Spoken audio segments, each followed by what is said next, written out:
Hi, I'm Victoria Stilwell, dog behavior expert from vsdogtrainingacademy.com and positively.com.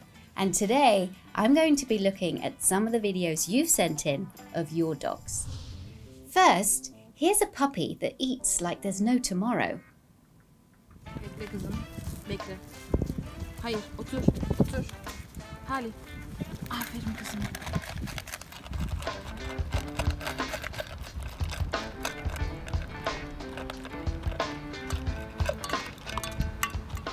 Well, that was gone in 5 seconds. And that's a lot of kibble for a puppy like that to eat so quickly. The concern I have is that that is not good for her. And, you know, dogs that are rescued that have maybe had to scavenge, or dogs that have had some kind of competition with other dogs and have had to fight for their food will normally eat like that. But she truly is eating like her life depends upon it. That worries me. If she eats like that, that could cause all kinds of medical issues, including bloat. So let's stop this now. And this is where a slow feeding bowl will really help you. I want you to go online and find out, if you put in the search slow feeding dog bowls, you'll find all manner of bowls. But either way, you need to get a bowl like that for your dog, because what that's going to do is that is just going to make it that she cannot just guzzle her food in 2 seconds flat, that she actually has to nibble it as she's negotiating the bowl. The other thing that you can do is feed her through what I call activity toys. So things like treat balls. You can put her kibble in there and she has to work out how to get her food out.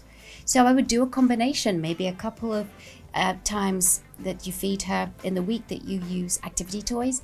The other time you use the slow feeding bowl. And I think that's really going to help slow her down. Next up is a dog that can't stop smiling. Good girl.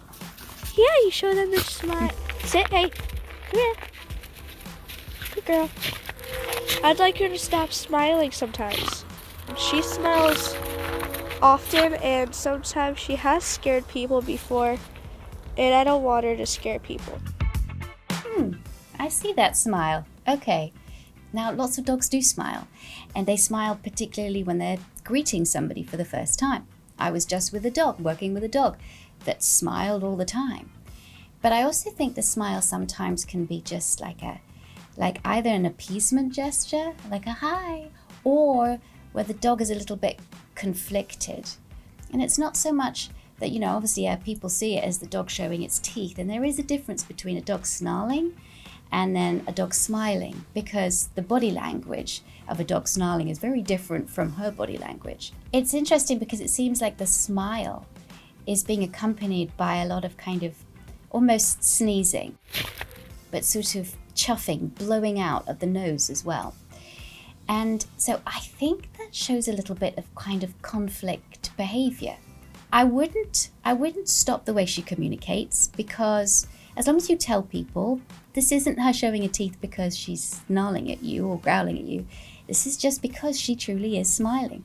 But do pay attention to the fact of her also that sort of sneezing almost with it, because I do think it is a little bit of conflict behavior, and you could modify that by always having something to present to her, especially if people come into your home, a nice piece of food or a toy that she likes. Next up is a dog with a very special talent.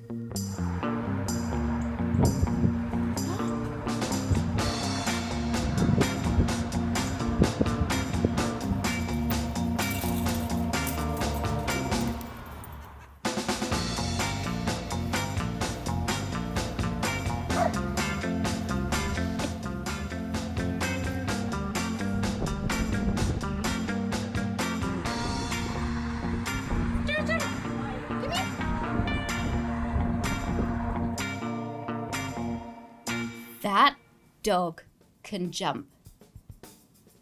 Wow. Okay, here's what you need to do. It's this last video where I saw her maybe going to jump the fence and there's a road there. This is serious. I like the fact that you're taking her into places where she can run off the lead, but until you have a really good recall and that she does come back to you even when there are distractions, and that's what you have to work on, she needs to be on what I call a long line. And that's just about a 15-foot lead if you want to take her out for a walk in those kind of areas. Work on your recall so that she'll recall to you no matter what. And I think that this dog needs to do a sport because she's such a great jumper.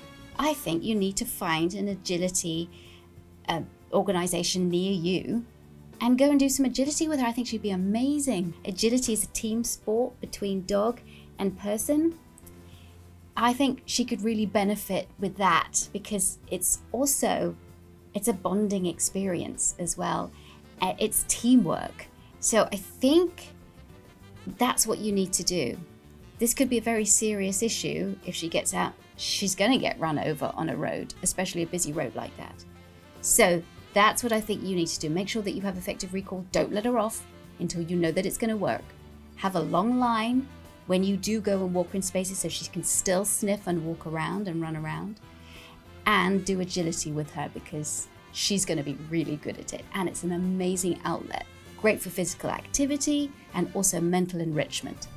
Those were amazing videos.